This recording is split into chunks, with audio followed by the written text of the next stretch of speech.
Okay. Aw, you're so cute.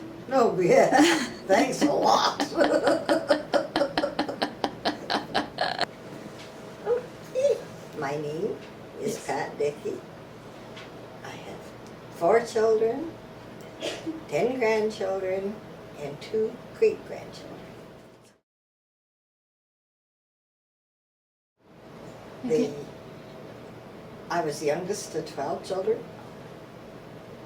So I was born during the Depression years, but I didn't know, as a baby, I didn't know how hard it was for them to raise those children.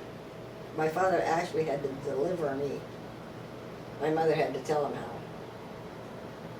because the doctor didn't get there on time.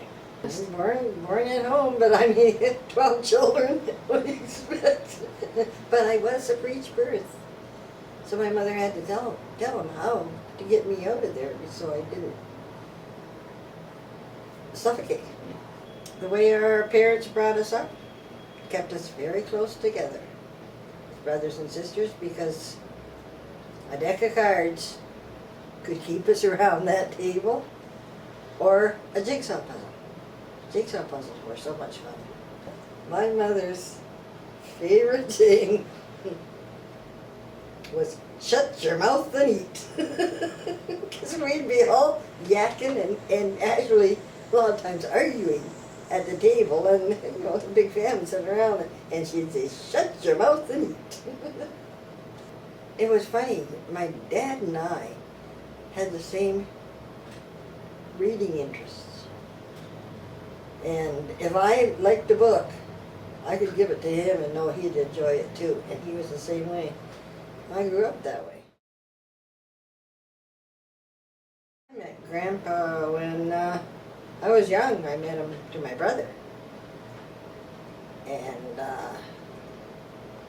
so it was cool at the time. Oh, you want to hear a funny one about when Uncle Chuck and Aunt Marie were going out together. Grandpa and I were going out together. The 4 of us, they had Stations of the Cross at church on, I think it was Tuesday nights. And the 4 of us would always go together. And it was one night we were late.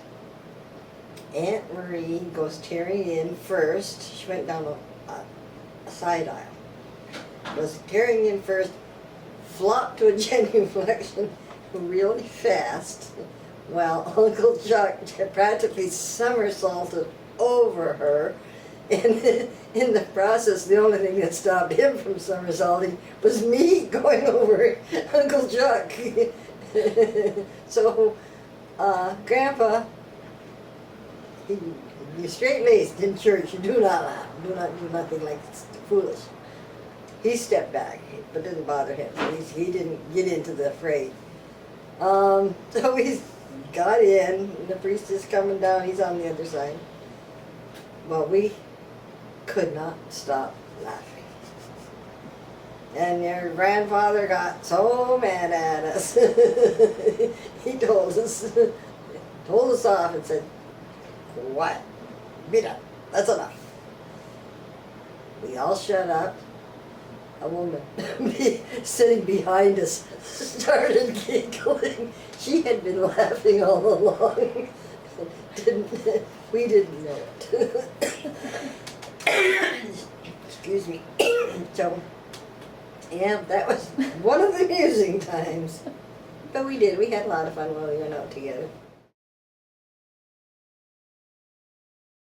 The first one, Cindy was the first one. Cindy was the boxer that she was telling you about. That when Cindy saw me putting on lipstick, she knew I was going out. And she wanted to go with me. And that dog, I'd take her bowling. I'd go at night bowling. She'd come with me every time, and she'd just stay quietly in that car and wait for me. She didn't care. And I'd say, you know, it's going to be a long one tonight. She didn't care. She'd just wait in the car for me. And then one night there was one heck of a storm. That dog was going crazy when I got back to the car, poor thing. But sure enough, like Angela told you the story about when I told Cindy that she couldn't come with me because I was going with Mrs. Mary. And so the dog asked to go outside. In those days, you let the dog out when she wanted to go. So the dog asked to go outside, so I never even thought of it. Let the dog out, and I go down the street to where my friend lived, go across the street to the other side of the car, and there's the dog sitting there waiting for me. So that's when I really knew that dog understood everything I said. Good. Come on. Thank you, Grandma. That was excellent. I hope you got something that you can use.